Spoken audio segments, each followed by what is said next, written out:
گے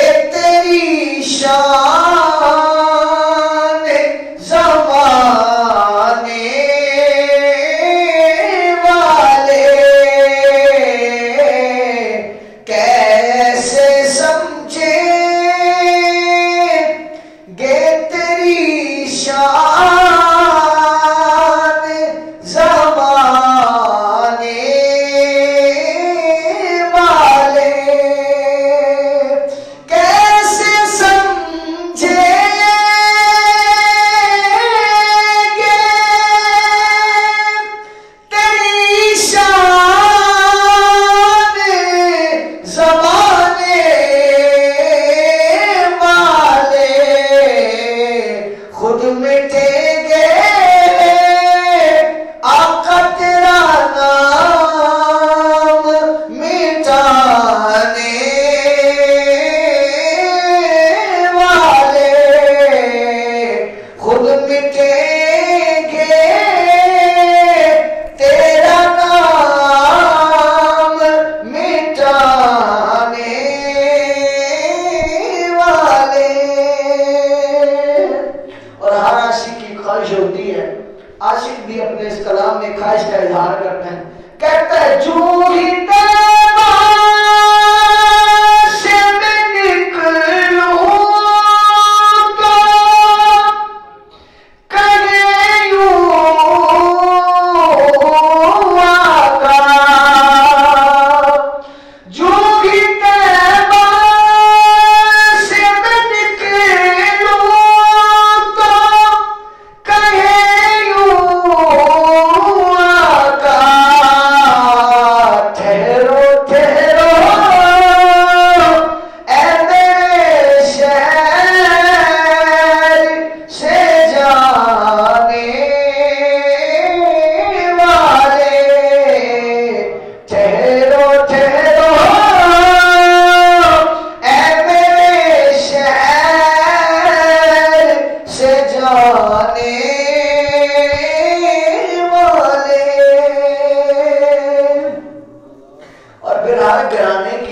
ہوتی ہے۔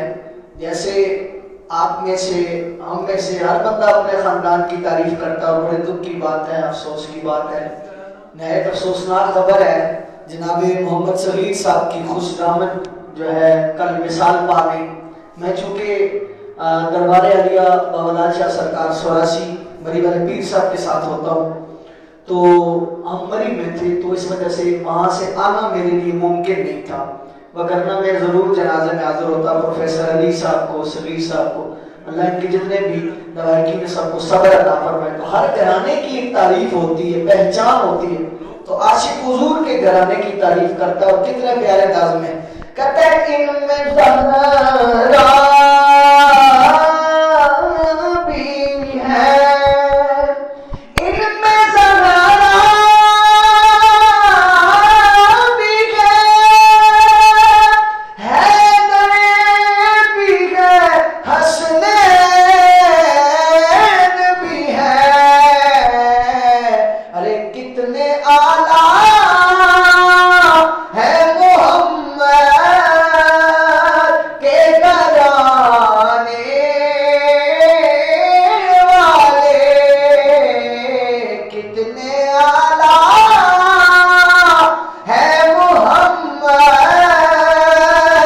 کے گھرانے والے۔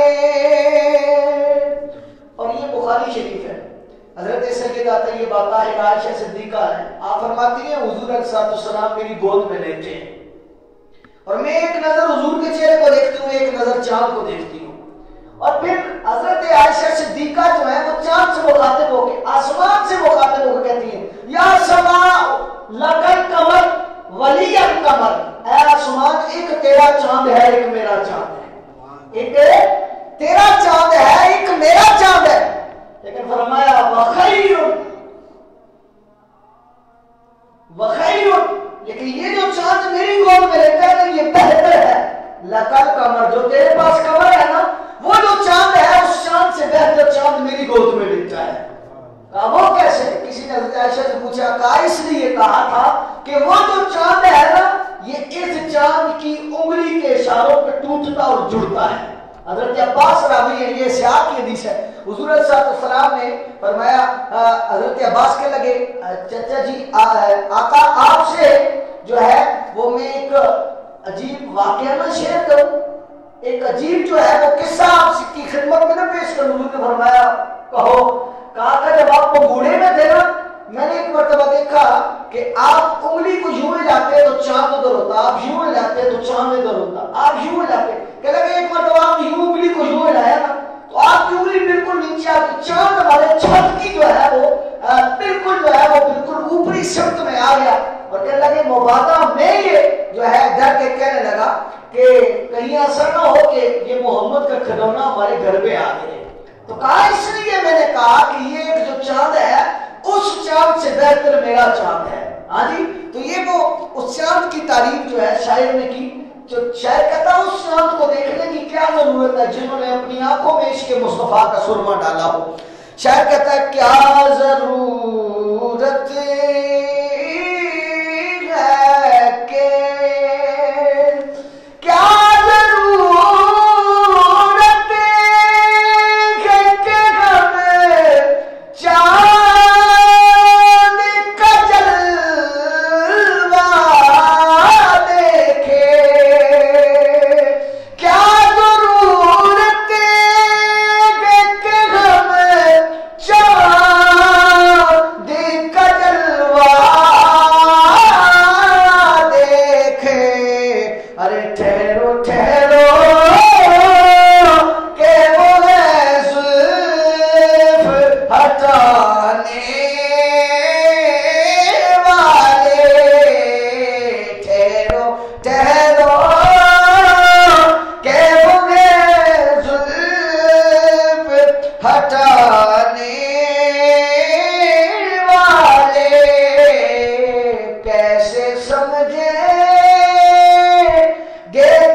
شجر و حجر اور کائنات کی ہر چیز پہ اس کا قبضہ، اس کی قدرت اور جو ہے اس کی صنع کاری کا ہر پتا وہ بولتا ثبوت ہے.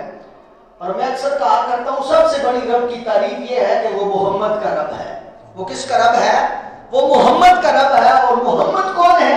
کہ جن سا کائنات میں کوئی دوسرا ہے نہیں. حضرت اقبال حکیم الامت شاعر بشکا فرماتے ہیں رخ مصطفیٰ ہے وہ آئینہ کہ اب ایسا دوسرا آئینہ نہ میری چشم خیال میں نہ دکانیں آئینہ ساز میں. تو یہ حضور علیہ السلام کی ذات واحد ہے. جیسے رب اکیلا ہے ویسے حضور علیہ السلام کی ذات بھی اکیلی ہے. اب لوگ کہتے ہیں نا جی رب کے خزانوں میں کروڑوں محمد ہیں. خدا کی قسم اگر ہوتے تو رب ان کو جو ہے خلقت دیتا، تخلیق کرتا، لیکن نہیں ہے. اگر ہوتے تو رب قرآن میں احسان نہ جتلاتا.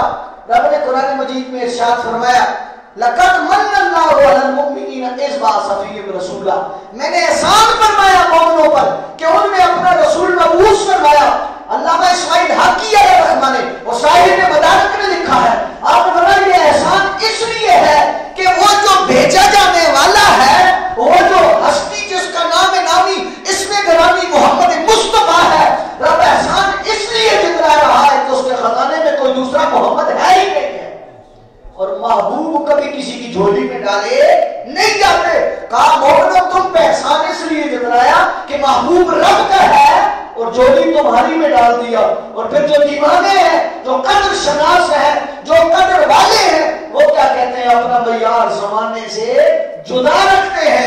ہم تو محبوب بھی محبوب خدا رکھتے ہیں. تو دوستان گرامی قدر، خالق کائنات کی حمد اور ثنا کے بعد اللہ کے پیارے، امت کے سہارے، رب کے محبوب، دانائے وجود، مالک رقاب امم، فخر ارب و عجم، مالی کون و مکان، سیاف لا مکان، سید انس و جان، سرور لالا روحاں، سر نشین مہوشہ، شہنشاہ حسینہ، تتمہ دورہ، شمس الضحیٰ، بدر الدجا، صدر اللہ، نور الہدیٰ، کامل المرام، مصباح ظلم، جمیل الشیعہ، شفیع امم، صاحب جود کرم، جناب احمد مصطفیٰ، حضرت محمد مصطفیٰ صلی اللہ تعالیٰ علیہ وآلہ وسلم کے حضور ناز میں اپنی عقیدتوں، محبتوں، ارادتوں، چاہتوں کا خراج پیش کرنے کے بعد تشریف فرما سر کے تاج بزرگوں اور میرا دست و بازو، مسلک کی زینت، نوجوان ساتھیوں اور عالم اسلام کا عظیم مستقبل عزیز بچوں، السلام علیکم ورحمۃ اللہ وبرکاتہ. آج کے روز وطن عظیم ایک بڑے عظیم سانے سے دو چار ہے کہ شاطمہ رسول آسیہ کو رہائی دے دی گئی. اور حضور کی ذات کی جب بات آتی ہے نا، سنی، دیوبندی، شیعہ، بریلوی کوئی بھی نہیں ہے، سارے اکٹھے کھڑے ہیں. اور یہ واحد ایسا مسئلہ ہے کہ جو کل عالم کے مسلمانوں کا مسئلہ ہے، یہ پورے عالم اسلام کا مسئلہ ہے، کسی ایک مسلک کا مسئلہ نہیں ہے۔ گستاخی کی ہے یا نہیں، ثابت ہوئی ہے یا نہیں، this is another topic۔ کل رات کو میں پیر صاحب کے ساتھ تھا، عمران خان صاحب کے ساتھ ہماری ملاقات تھی دربنی کالا میں۔ ہم نے ان سے صرف سوال یہ کرنا تھا کہ جناب ہمیں یہ بتائیے، تو ان کے پیے نے، چونکہ یہ لوگ سیاسی لوگ سیانے ہوتے ہیں، ان کو پتہ ہوتا ہے کہ ہمارے پاس اگر ایسی کو بات کرتے ہیں تو کم از کم سامنے نہ ہے۔ تو وہ جو ہے ان کا پیا ہمیں ملا تو وہ کہنے لگا کہ حضور اصل میں بات ایسی ہے، پیر صاحب سے کہنے لگا کہ اصل میں یہ فیصلہ عدالت نے دیا ہے۔ تو پیر صاحب نے کہا کہ اگر عدالت نے فیصلہ دیا ہے تو آپ بتلائیے کہ سپریم کورٹ کس کے انڈر ہے؟ اگر آپ سے ایک جو ہے عدالت نہیں سنبھالی جاتی تو آپ پورا ملک کیسے سنبھالیں گے؟ ایک کاغذ کے رکے پہ آپ ایک دستخط کو نہیں روک سکے تو آپ کیسے روکیں گے؟ اچھا اب یہ اکثر لوگ یہ بھی کہتے ہیں اور یہ تو اس نے گستاخی کی نہیں تھی، اگر نہیں کی تھی پھر جو ضلعی کورٹ تھی، پھر وہاں سے جو ہے ڈویژنل کورٹ پہ معاملہ چلا، پھر جو ہے صوبائی کورٹ پہ معاملہ چلا۔ اب جو ہے 4 عدالتیں ایک بندے کو مجرم قرار دیں اور 5ویں عدالت کہتے ہیں جی یہ تو مجرم نہیں تھا اور کہے بھی 10 سال بعد جاوے، تو پھر 7 8 10 سال اس معاملے کو لٹکانے کی ضرورت کیا تھی؟ اور پھر 4 عدالتوں کے جو ہے وہ اتھینٹک جو ایویڈنسز تھے پھر وہ کہاں کس جو ہے آپ کھاتے لگائیں گے؟ تو یہ سب ایک بیرونی چال ہے، عالم اسلام کو جو ہے وہ ایذا دینے کا ایک جو ہے ہیلا بہانہ تراشا گیا ہے۔ لیکن یقین جانیے خدا کی قسم، خالق کائنات اپنے محبوب کا بدلہ لینا جانتا ہے۔ اس سے پہلے بھی آپ کو پتا ہے کہ حضور علیہ السلام کی حرمت اور ناموس پہ جن لوگوں نے ہاتھ ڈالا ہے مالک نے ان کا کچھ بھی نہیں چھوڑا ہے۔ منگول قبیلہ نا، یہ منگول جو ہے یہ جھگڑالو لوگ تھے، جنگجو لوگ تھے۔ تو ایک وقت ایسا ہے کہ پوری دنیا پہ منگولوں کا قبضہ ہو گیا۔ ان منگولوں میں سے، منگول سرداروں میں سے ایک بدبخت سردار عیسائی ہو گیا۔ اب جب وہ عیسائی ہوا تو اس نے ایک مجمع جو ہے وہ اکٹھا کیا، مجمع اکٹھا کیا اور اس مجمع میں حضور کی گستاخی کرنے لگا۔ جب حضور علیہ السلام کی ذات بابرکات پہ جو ہے انگشت درازی کی اور شتم جو ہے سب و شتم کرنے لگا تو پاس بندہ وہ اس کا پالتو کتا تھا، وہ اس کے قد سے بھی بڑا تھا، ہاں جی، تو وہ اس کے قد سے بڑا تھا، وہ اس پہ بھونکنے لگا۔ تو جو ہے درباری جو مسائل تھے انہوں نے کہا حضرت یہ کتا آپ پہ بھونک رہا ہے، احتیاط کیجیے، آپ نہ جو ہے اس ٹاپک کو چھیڑی۔ اس نے کہا نہیں، اصل میں نے دوران گفتگو ہاتھ کا اشارہ کیا تو کتے نے سمجھا یہ مجھے کہہ رہا ہے، یہ مجھے کہہ رہا ہے یا مجھ سے مخاطب ہے، اس لیے کتا بھونکا۔ المختصر اس نے جو ہے اس کتے کے جو ہے بھونکنے کو نظر انداز کر کے بارے دکر حضور کی ذات میں گستاخی کی نا۔ تاریخ گواہ ہے کہ اس مجمع میں ایک بھی مسلمان نہیں تھا، لیکن رب نے اپنے محبوب کے گستاخ کی زبان کو بند کرنا تھا۔ کتے نے اپنی زنجیر کو توڑا، اپنے اس جو ہے جس کے گھر میں وہ کتا پلتا تھا، جس کے ٹکڑوں کو جو ہے وہ کھا کے کتا طاقتور ہوا، لیکن حقیقت میں جب ذات مصطفیٰ کی باری آئی کتے نے زنجیر کو توڑا۔ تاریخ عالم گواہ ہے کہ جو ہے اس کتے نے اپنے دونوں دانت جو ہے اس گستاخ منگول جو ہے وہ سردار کی گردن میں گاڑ دیے اور چھوڑا تب کہ جب اس کو واسر جہنم کر چکا۔ اور یہ بات کو عام بازاری بندے کی بات نہیں ہے، علامہ ابن حجر علیہ الرحمہ نے آپ نے اپنی کتاب کے اندر لکھا ہے، حضرت ابن حجر لکھتے ہیں کہ اس قصے کو دیکھ کر اس منگول سردار کے ساتھ جو سردار بیٹھے تھے جو عیسائی ہو گئے تھے اور وہ جو منگولوں کے جو ہے وہ پیروکار تھے 40,000 عیسائی بندے اس ایک واقعے کو دیکھ کے مسلمان ہو گئے۔ اور وہ کہنے لگے کہ اگر یہاں پہ کوئی مسلمان ہوتا تو اس کا کیا حال کرتا۔ یہ تو خالق کے کائنات نے جو ہے وہ حضور علیہ السلام کی عزت اور ناموس کی حفاظت ایک کتے سے کروائی ہے۔ تو صاحب ہم اگرچہ جو ہے وہ کئی بادامہ ہیں، ہم جو ہے وہ اپنے آپ کو جو ہے وہ ایسے انتشار میں جو ہے وہ اگر ہم کہیں یہ انتشار ہے تو ہم ایسے انتشار میں اگر نہ پڑھیں، ہم حکومت کے مقابلے میں کچھ نہیں ہے، لیکن سنو رب محمد دیکھ رہا ہے، رب محمد دیکھ رہا ہے۔ جتنے ٹکڑے جو ہے تم نے جو ہے عاشق رسول کی درخواست کے کیے تھے اس سے کہیں زیادہ مالک تمہارے بدنوں کے ٹکڑے کرے گا۔ ہاں جی، اسلام امن پسندی کا درس دیتا ہے، لیکن سنو آج کل لوگ یہ بھی کہتے ہیں اور جی حضور نے اپنے گستاخ کو معاف کیا ہے، حضور نے معاف کیا ہے، حضور کو حق تھا۔ بندہ اپنے حق کسی کو معاف کر دے یہ جوانمردی ہوتی ہے، لیکن بندہ جس نبی کا کلمہ پڑھے اس نبی کے گستاخ کو زندہ چھوڑ دے یہ بے غیرتی ہوا کرتی ہے، یہ جوانمردی نہیں ہوتی۔ حالو کہ وہ جی حضور نے معاف کیا، حضور نے معاف نہیں کیا۔ عبداللہ ابن خنزر ایک گستاخ تھا حضور کا، اور حضور کی شان میں ہجب کہا کرتا تھا۔ اس جو ہے بدبخت میں 2 لوٹیاں رکھی تھی خوش آوازوں والی، جن کی آواز اچھی تھی، اور جو ہے یہ حضور علیہ السلام کی شان میں گستاخی ان سے کروایا کرتا تھا۔ ان کو کلام شاعر تھا، کلام لکھ کے دیتا اور وہ گاتی، اور جو ہے یہ تالیوں میں جاتا۔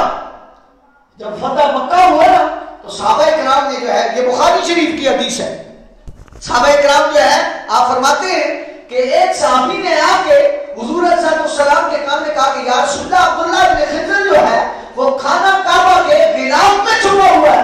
حضور علیہ السلام نے اور کچھ نہیں کہا، پکڑ کے لاؤ۔ حضور نے فرمایا اقتلوہ، مار ڈالو اس کو۔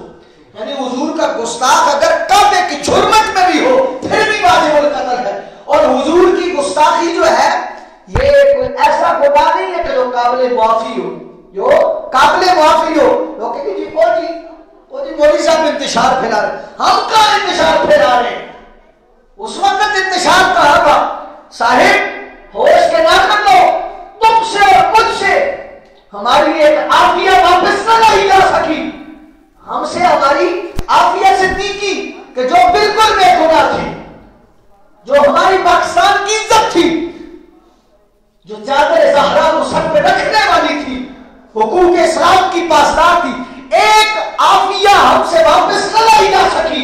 اور یہ ہماری کہوٹا کی نالیاں صاف کرنے والے، یہ پورے پاکستان کی نالیاں صاف کرنے والے عیسائی اٹھ کے ایک جو ہے وہ آسیہ ملونہ کو چھڑا کے لے گئے۔ ہم اتنے بے غیرت نہیں ہیں، ہماری ماں نے ہمیں دودھ بھی پلایا تو نبی نبی کر کے پلایا ہے، ہماری ماں نے ہمیں سکھایا بیٹا جب کوئی ہمیں گالیاں دے چپ کر کے سہ جانا، لیکن محمد مصطفیٰ کی ذات پہ اگر کوئی بھونکے تو اس کو دوسری بار بھونکنے سے پہلے جو ہے زمین کے اندر گاڑ دینا۔ ایک اٹھا تھا حمایت کرنے والا، ایک اٹھا تھا نا جس کو گورنر کہتے تھے، ایک اپنے ہی نوکر نے اٹھ کے 27 گولی سینے میں اتاری۔ کیا سمجھتے ہو آسیہ چلی جائے گی، تم جو پیچھے فیصلے کرنے والے بن کیا ہوگے؟ خدا کی قسم میں تمہیں بتاتا ہوں ان فیصلوں میں بندے کو وکیل ہونا ضروری نہیں ہے، اصیل ہونا ضروری ہے، بندے کی اصل ہونا ضروری ہے فیصلے کرنے کے لیے۔ اب کہتے وہ جی قانون ہاتھ میں لے لیا، ہم کیسے ہاتھ میں نہ لیں؟ جب میری بہن بیٹی کی باری آئے، میری عافیہ صدیقی کی باری آئے، ایک کو چٹھی دوسری حکومت کے حوالے 5 سال گزر جائیں وہ بھی فیصلہ نہ کر سکے، وہ قوم کی بیٹی کو واپس نہ لا سکے، اور پھر جب باری آئے ملعونہ کی گستاخہ کی، ایک حکومت بن کے عاشق رسول کو پھانسی دے دے اور دوسری جو ہے اس کے مقابلے میں آنے والی گستاخہ کو الگ کر دے، ایسا نہیں ہونے دیں گے۔ یہ پاکستان کلمے کی بنیاد پہ حاصل کیا گیا تھا، اور یہ کلمے کے ہی اصول اور قوانین کو مانے گا۔ کہتے نہیں گستاخی نہیں کی، لیکن رات کو وہ جو کہتے نہیں evidences, we have no evidences, اگر ایویڈنسز نہیں تھے تو پھر 9 سال کا کیس چلایا کیوں؟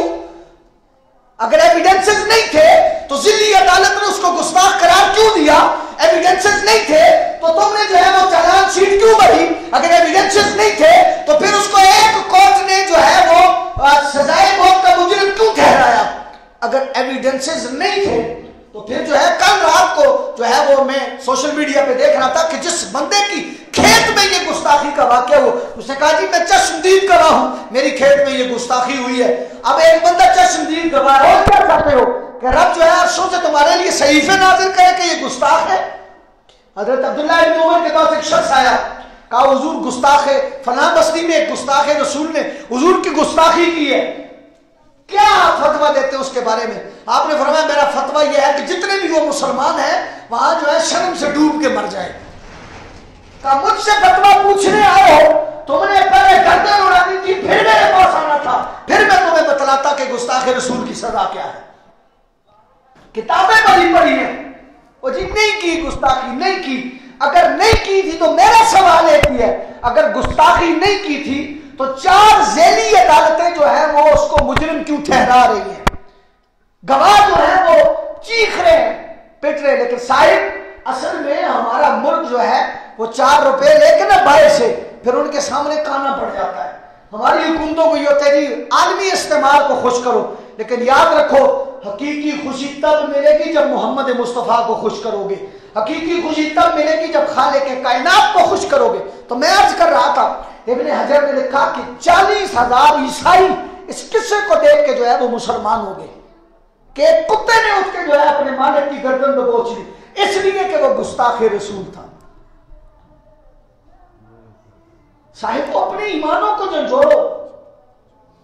آج تک تم نے دیکھا ہوگا کافر ہمارے مسلمانوں کی ماں و بہنوں کے جو ہے وہ ناموں پہ جو ہے وہ نہیں چڑھتا، ہمارے جو ہے وہ رہن سہن کے طریقوں میں نہیں چڑھتا، فقط چڑھتا ہے تو حضور علیہ السلام کی ذات سے چڑھتا ہے۔ اور یہ انہوں نے ٹیسٹنگ پوائنٹ رکھا ہے، جیسے 2 تاریں جڑ گئی نا، اب ہم کسی چیز کو جو ہے بلب کو چیک کرتے ہیں، پلس مائنس 2 تاریں لگائی، اگر جلتا ہے تو ٹھیک، نہیں تو اٹھا کے کچرے کے ڈھیر میں۔ اصل میں وہ ہمیں کچرے کے ڈھیر میں پھینکنا چاہ رہے ہیں، لیکن ہمارے اندر جو ہے نا وہ جو تار جو ہمیں ملانے والی ہے نا، ہمیں جو ہے دنیا اور آخرت میں سکھ دینے والی تار ہے، وہ محبت مصطفیٰ کی ہے۔ اصل میں یہ دیکھنا چاہ رہے ہیں کہ جب یہ تار کمزور پڑے گی تو یہ ان کا ایمان والا بلب جو ہے وہ ناکارہ ہو جائے گا، ہم ان کو اٹھا کے کچرے کے ڈھیر میں پھینک دیں گے۔ حضرت اقبال نے کیا خوب کہا، 1.5 صدی پہلے اقبال کہہ گیا، یہ فاقہ کش جو موت سے ڈرتا نہیں ذرا، روح محمدی اس کے بدن سے نکال دو، اور دے کر عرب کو فرنگی تخیلات، دین کو حجاز و یمن سے نکال دو۔ عرب تو ماڈرن ہو گئے نا، یہودیوں کا بنا ہوا آئی فون ایکس جب تلے آئے تو 10 عرب کے شیخ لائن میں کھڑے ہو ایک موبائل کو خریدنے کے لیے، اور پھر جو ہے کوئی نیا برانڈ آئے اس کو خریدنے کے لیے لائن میں قطار میں کھڑے ہوں، لیکن ایک گستاخ جو ہے وہ پوری دنیا میں دندناتا پھرے، اور جو ہے دین اسلام کے ٹھیکیدار عرب اگر سامنے نہ آئے تو میں سمجھتا ہوں فرنگی تخیلات آ گئے، پھر گولا ان کے ذہن میں گھس گیا۔ صاحب لیکن یہ جو وطن ہے یہ ایک ریاست مدینہ کی تھی جو مذہب کی بنیاد پہ حاصل کی گئی تھی، اور ایک ریاست پاکستان ہے جو مذہب کی بنیاد پہ حاصل کی گئی، اور مدینے کو بھی کبھی زوال نہیں آیا اور پاکستان کو بھی زوال کبھی نہیں آئے گا انشاءاللہ تعالی، اور ہم کسی اغیار کی سازش کو چلنے دیں گے۔ ہاں ایک بات ذہن میں ضرور رکھیے، کل میں نے دیکھا بھائیوں نے کو موٹر سائیکل جلا دیے، بسیں جلا دی، ریڑیاں اٹھا کے جناب آگ لگا دی۔ اسلام میں اس چیز کی ہرگز گنجائش نہیں ہے، اسلام میں اس چیز کی قطعاً گنجائش نہیں ہے۔ احتجاج آپ کا حق ہے، آپ احتجاج کر سکتے ہیں، آپ چھت پہ چڑھ کے کریں، آپ گلی بازار میں کریں، آپ چوکوں چوراہے میں کریں، آپ کا حق ہے احتجاج، لیکن کسی مسلمان کو ایذا پہنچانا آپ کا حق نہیں ہے، اسلام میں قطعاً اجازت نہیں ہے۔ اور یہ تو مسلمانی جو ہے وہ مسلمانوں کی املاک ہے۔ حضور صلی اللہ علیہ وسلم نے فرمایا جب حالت جنگ میں ہو اور کافروں کا مال تمہارے سامنے ہو تو سنو آنکھ اٹھا کے بھی نہ دیکھنا، اور جس علاقے کو فتح کر لو وہاں کے اگر مال مویشی تمہارے حوالے آ جائیں تو ان میں سے اتنے ہی اپنے پاس رکھنا جتنے تمہارے کھانے پینے کی ضرورت کو پورا کر سکے، ضرورت سے زائد تم ان پہ ہاتھ نہ ڈالنا۔ اور پھر حضور علیہ السلام نے ارشاد فرمایا کہ ان کی جو کھڑی فصلیں ہیں ان میں سے نہ گزرنا بلکہ رستہ بدل کے کنارے سے گزر جانا، یہ بھی اصول ہے۔ یہ خاندانی لوگوں کا کام ہوتا ہے کہ وہ اپنا احتجاج تو ریکارڈ کرواتے ہیں لیکن ساتھ میں اپنے بھائی کی جو ہے وہ چیز کی بھی حفاظت کرتے ہیں۔ جیسے ہم احتجاج کرنے گئے، ہمارے لوگ گئے، لیکن ہم نے کیا کیا، اگر کسی کے پاس موٹر سائیکل ہے گھر کے اندر کھڑا کر کے گیا، گاڑی ہے کسی پیٹرول پمپ پہ جو ہے وہ لگا کے گیا، اگر کوئی دکان کھلی ہے اس کا شٹر بند کر کے تالے لے، ایسا ہی ہے۔ تو اب وہ جو ہمارا بھائی ہے جس کو ہم نے سنبھلنے کا موقع ہی نہیں دیا، گستاخی اس نے تو نہیں کی نا، جو پنڈی راجہ بازار میں بیٹھا ہے یا فیض آباد میں بیٹھا ہے ریڑھی لگا کے اپنے بچوں کی روزی کمانے کی، گستاخی اس نے تو نہیں کی۔ ہم حکومت کے فیصلے کے خلاف ہیں کہ سرنوں تحقیقات کی جائیں، نظر ثانی کی جائے، لیکن اس بات کی بھی بالکل خلاف ہے کہ ہمارا ہی کوئی احتجاج کرنے والا بھائی اٹھ کے کسی اپنے مومن بھائی کی موٹر سائیکل کو آگ لگا دے۔ اب ایک ارب پتی بندہ موٹر سائیکل نہیں رکھتا ہے، اگر وہ رکھے بھی نا تو 800-900 سی سی جو 20-25 لاکھ کی بائک ہے وہ رکھتا ہے، یہ 70 یا 125 یہ یہاں یہ سارے یہ لو طبقہ رکھتا ہے. ہم جیسے میرے اور آپ جیسے غریب لوگ رکھتے ہیں. اگر آپ ایک میرے جیسے بندے کی، میں اپنی بات کر رہا ہوں، اگر میری موٹر سائیکل جلا دو تو یقین جانے 5-6 سال تک میں موٹر سائیکل خریدنے کے قابل نہیں رہوں گا.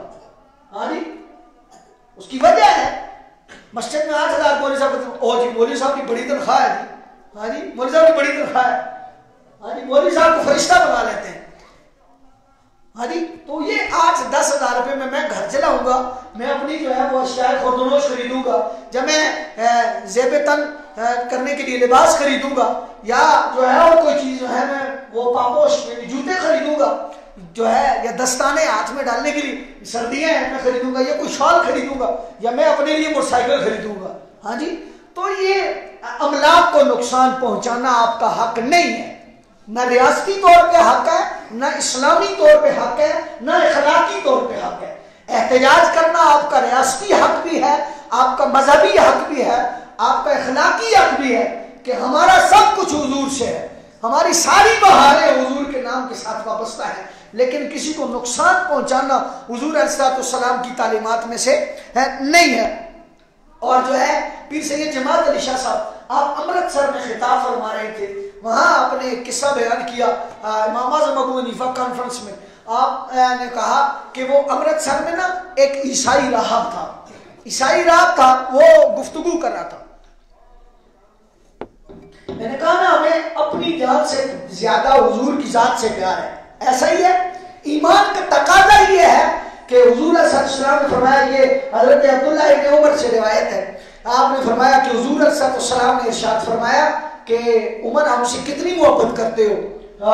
تو حضرت عمر نے کہا یا رسول اللہ، اولاد سے، بیوی بچوں سے، گھر بار سے، اقربا سے، اعزاز. حضور نے فرمایا او نفسک، اپنے نفس سے بھی زیادہ، اپنی جان سے بھی زیادہ.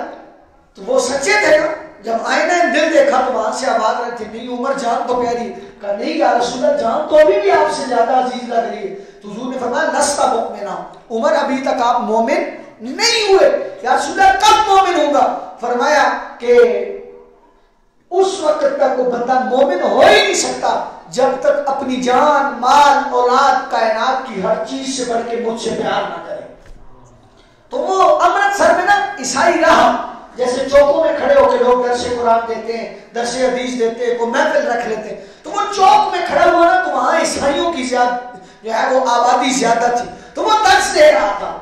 اس درس میں جب حضرت عیسیٰ کا نام آتا تو وہ بڑے ادب سے راہب لیتا، عیسائی جو ہے وہ بڑے ادب سے نام لیتا. لیکن جب حضور کی باری آتی نا تو بس صرف مسٹر محمد کہہ کے آگے نکل جاتا. تو وہ وہاں پہ ایک جو ہے بھنگی تھا، بھنگی سمجھتے نا، یہ جو بھنگ جو ہے وہ اس کو جو ہے گھوٹا لگاتے ہیں، یعنی تو وہ ان کا کام ہی یہ ہوتا ہے. ان کو دنیا کے کسی اچھے سے، کسی برے سے، کسی سے غرض نہیں ہے. وہ ایک بھنگی تھا نا الیکشن کے دنوں میں نے اس کو کہا ووٹ کس کو دو گے؟ تو کہنے لگا جڑا سنی پانگ پینا فری کرسی، یعنی اس کو اپنی دنیا سے غرض ہے، اس کو اور کس سے کیا لگی. ہاں اس کی دنیا یہی ہے، بس اس کو رگڑا لگاؤ اور جب تیار ہو جائے گلاس میں ڈالو، پیو، جہاز ہو جاؤ. تو اب وہ جو بھنگی وہاں سے گزرا نا تو وہ جو گھوٹا لگانے والا وہ ڈنڈا ہوتا نا جس کو ہماری زبان میں لنگراٹا کہتے ہیں، وہ اس نے کندھے پہ رکھا ہوا تھا. جب اس نے دیکھا نا کہ وہ کہہ رہا مسٹر محمد اور ایسے منہ بنا رہا ہے، وہ کھڑا ہو گیا. اس نے کہا رہا او پادری کان کھول کے سن، جب دوبارہ میرے محبوب کا نام آئے نا تو جتنے ادب سے عیسیٰ کا نام لیتا ہے اس سے کہیں بڑھ کے محمد کا نام لے. اس نے کہا وہ کیسے؟ اس نے کہا اس لیے کہ عیسیٰ مقتدی ہے، محمد امام ہے. اس لیے کہ عیسیٰ صرف پیغمبر اور رسول ہے، لیکن جو میرا محبوب ہے نا وہ سید المرسلین ہے اور سید الانبیاء ہے. میرا نبی نبیوں کا سردار ہے. اچھا راہب نے نا اس کو یہ جواب دیا کہ کیوں، اور پھر اپنی گفتگو میں بارے دیگر جب اس نے ویسے ہی مسٹر محمد کہا نا تو وہ اس نے جو ہے نا مجمع چیرا، اس بھنگی نے آگے ہوا، کہا راہب ایک پادری زندہ رہنا چاہتا ہے. اس نے کہا لا معالا. اس نے کہا جو بات سمجھائی تھی نا اس پہ عمل کر. تو اب وہ پادری اسے کہتا تیرا کام ہے نشہ کرنا، تو نشہ کر. تو کیا کر؟ نشہ کر. تیرا کام نشہ کرنا ہے. تجھے کیا غرض محمد سے اور عیسیٰ سے؟